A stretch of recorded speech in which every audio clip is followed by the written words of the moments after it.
Welcome back to another Insider. I hope you had a wonderful week and you're ready to talk translation. We have been talking about resources and building our resources because it is a very important part of our business and the way we do our job. And today we talk about glossaries. I will be addressing the importance of having a good glossary and how to build your own. So stick around. Let's talk about glossaries. As I mentioned before, and even in my previous videos, having a good glossary is a very important part of your business, is a very important resource. Not much, for example, for those of you that may be using a cat tool, since your cat tool usually builds its own glossary, and every single time you insert a new project in your cat tool, that tool is going to search for all those words that have been used in previous projects and automatically suggest them as a translation for that particular part of the text. However, and as I mentioned, and I may be doing a video about cat tools. I don't use them, but of course I know how they work. But today I'm not talking about cat tools. I just mentioned the cat tools because, for example, if you have a cat tool, your cat tool will be able to build up its own glossary, and therefore you don't really need to have one because your cat tool is doing that for you. But if you don't use cat tools, it is very important to have your glossaries. And why? Think about it. It will be your own version of your own cat tool, even though it's not going to work as a cat tool because obviously you do not build it with the capacity of automatically suggest translations for certain terms within a project. Obviously, your glossary is not going to do that. However, it will help you with your projects because, let's say, if you work, and most of us have a specialization, it is likely that you use the same type of term quite frequently in your projects. And if the first time that a term occurs in one of those projects, if you search and if you insert that term in your glossary, if you're doing another project and that term appears again and you have doubts again, you may look first in your glossary to see if you have it there, and if it's not there, then you will go and do a search. So this is why glossaries are very important. I remember when I did my course to prepare myself for the deep trans, and because that course was a preparation for the deep trans, but was always and it was also a very comprehensive course about translation. We really addressed all the aspects of translation back then. This was something that was spoken about, and this is one of the things my teacher had explained back then, that it was very important to have a glossary because it is a very important tool. It may avoid unnecessary time wastage on unnecessary searches, because if you do a search once and you already have a translation for that word, you insert it in your glossary, and then if that occurs again, and as I said, if you work in a specialization, which most of us do, even if you are a general translator, that will happen as well, even more so, I would say, because there's a repetition of words that always occur, and they keep on occurring, and then obviously you already have it there. It saves you time, and it gets you a little bit more organized in the way you conduct your business. So it is very important. How to create your glossary? Well, I created my glossary in very, very simple way. I used Microsoft Access. It's very simple because it is a tool that and allows you to build your glossary and separate it in different sub-glossaries, so to speak. So what I did, I created a database, the main database on Access, where I insert every single term. And of course, that the table will have all the support that I need for that glossary. And then I insert the terms on a form that I created based on that table.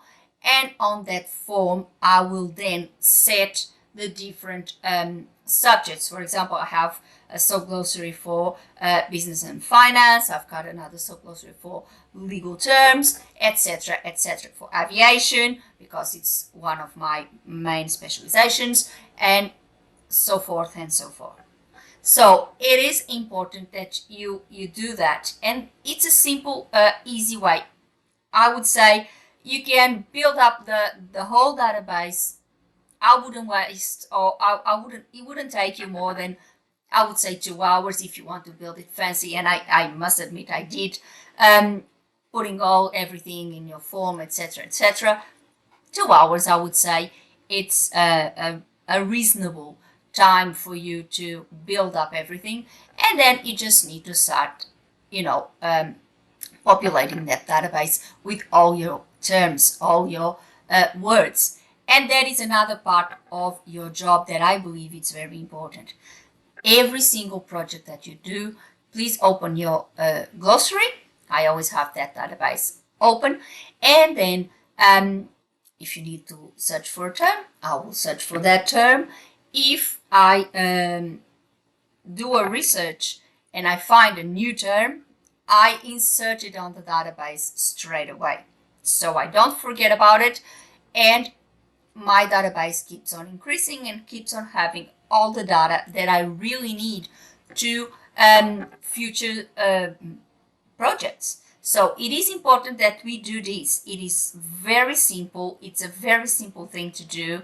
I may do something on how to build this glossary. I'm even thinking about something like that in terms of a course. So watch this space. There will be some more things coming. And I think it's part of your business tools, and it's part of something that I consider very important because it really saves you time. Some of us don't use cut tools. I don't.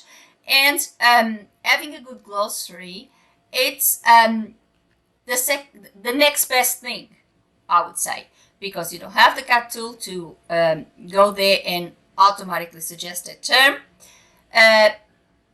And once again, I say, even if you have a cut tool, the cut tool is not going to do the project for you. You still have to look and see and find if the suggestion that the cut tool is giving you is the correct one for your project. So bear that in mind.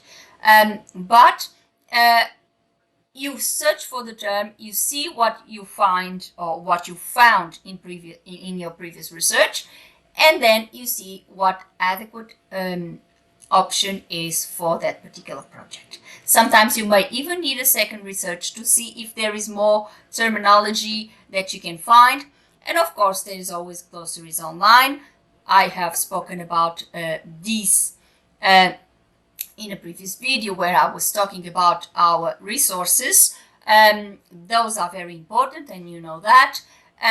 So those are something that you need to be very careful. And when you choose, for example, glossaries online, make sure you choose from a reputable source, some very important body and recognized body in that particular field, so you know that glossary will be the best. So this is for the ones that you might use online for certain terminology. And of course, and I've already said that as well, some clients, when you work for companies, mainly companies, I wouldn't say that other types of clients would do that, maybe some agencies as well, they give you their own glossaries when you start working with them.